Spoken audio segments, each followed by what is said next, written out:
Hey everyone, so in today's video I'm going to be doing a bit of a aquascaping tank tour.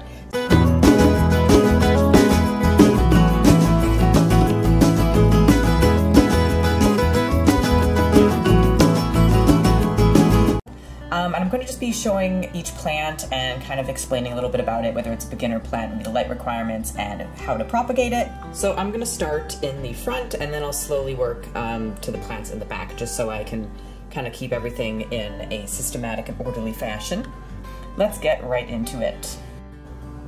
So starting with this plant right here in the front, this plant is what is called a bronze cryptocoryne. And this plant unfortunately isn't doing the best. It has melted, and that is actually very common for crypts to melt. Basically it means that the leaves just kind of dissolve away, but the root structure is still fine. So as you can see, there is just a little leaf growing there. This plant does propagate by runners. I do not have any growing right now, but there's just a little runner that grows out, and then you can just cut it and plant a new plant. Now moving along the bottom, this plant is actually fake. It's just a cheap silk plant that I got for 50 cents from the pet store, and that's because I'm not very good at foreground plants, and so I just bought that to kind of fill up the foreground a bit. And then the next one that I have here in the front is simply a moss ball. This one, there's no specific care, you just kind of put it there and it'll do its own thing and eventually grow. Now on here I have a Anubias Nana Petite. It is just a small version of a regular Anubias plant, and right now I just have it kind of tied on to this large piece of driftwood. This one is a rhizome plant, which means you can tie it to driftwood and you're actually not supposed to plant it in the substrate. The rhizome is this little tube that you see right there, and that part is to remain above the substrate at all times, otherwise the plant will actually die. But it's just a small, pretty durable plant. Now moving over here, I just have another bronze crypt, and this one is actually doing very well. As you can see though, there is a little pest snail living on there right now. But this plant has not melted at all and is doing very well. And the other plant on the other side will hopefully look like this eventually. Now I'll start working my way to the plants in the middle. So right here there is this grassy plant that you can kind of see right here. This is actually known as green Mondo Grass. And it literally just looks like grass. There's really no better way to explain it.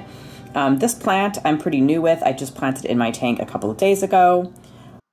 After doing a little bit more research on this plant, I actually learned that this plant is not an aquatic plant and is mistakenly sold as an aquatic plant at most pet stores like PetSmart and Petco for my American followers. So this plant will not survive fully underwater. So if you fast forward a few months, this plant will yellow and slowly rot.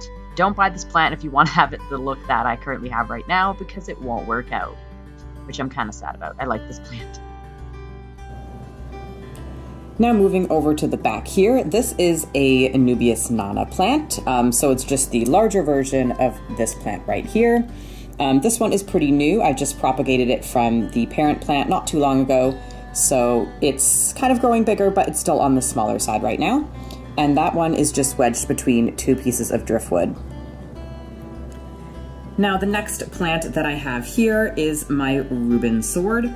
This is probably my favorite plant in my tank and is probably one of the most successful as well. As you can see, it kind of has a slightly darker, there's almost a more copper look to it than some of my other plants.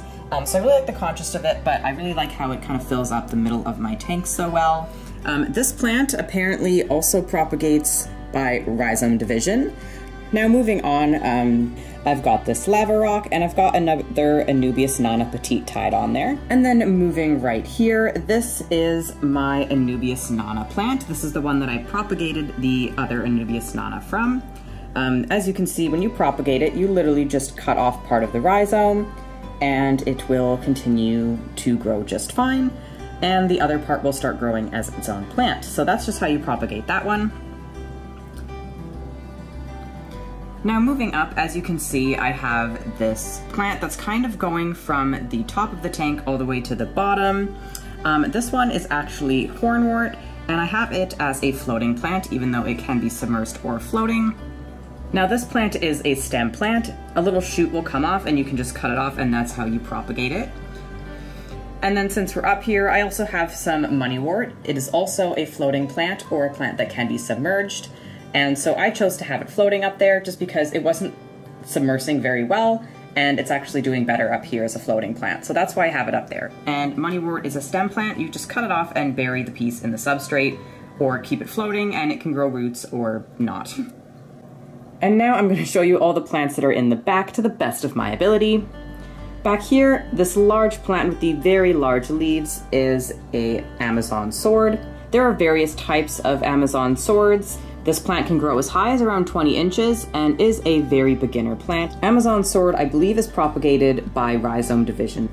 Now back here, next to the Amazon sword, I've got a big clump of Java moss.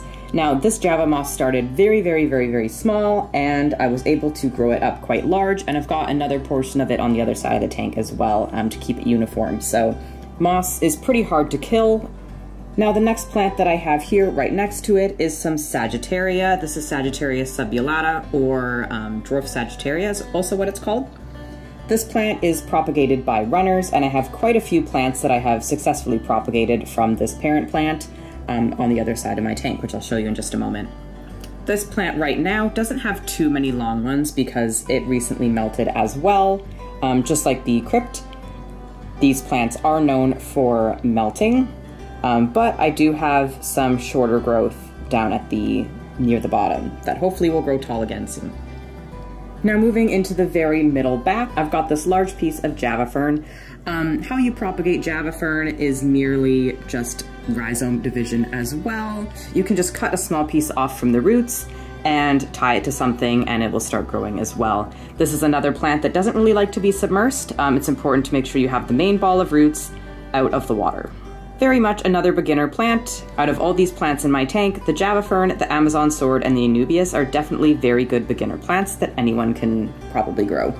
Now, like I said, I had 2 large clumps of Java moss in my tank, and here is the second one right here. So I just have one on both sides of the tank. Now right here, this is the second last plant, I think, of the back, and this is another Amazon Sword. This one is a little larger, but it's also easier to see because I don't have the Hornwort in the way. It really fills up the back corner of my tank, and I like it because here blocks the heater, and this one over here blocks a good portion of the filter when you're looking at it the right way. Now around here, it's kind of hard to see. Right next to it in the back, I have one of the Sagittaria that I propagated, and then I also have another one right here in the back. But those are all of the plants that I have in my tank. I use primarily, like I mentioned, low to moderate light plants. I do have a couple high to moderate light plants in here, but if I keep it on the low to moderate scale, my plants tend to do a lot better. I don't have any fancy lights in my tank. I simply just have the lights that the tank come with, just a little strip of LEDs. I do dose it with nutrients about 3 times a week. According to the measurements on the bottle, it's just a generic trace elements. I think it's by Envy. So hopefully through this video you were able to see maybe which plants you like, which plants you don't like, maybe which ones are high light, low light, which ones you could probably carry on keeping alive yourself. But that is all for today. Thank you so much for watching, and I hope to see you again soon. Make sure you subscribe if you want to see more videos like this, and hit the notification bell to get notified when I upload. But yeah, that's all for today, and I hope to see you again soon. Bye guys.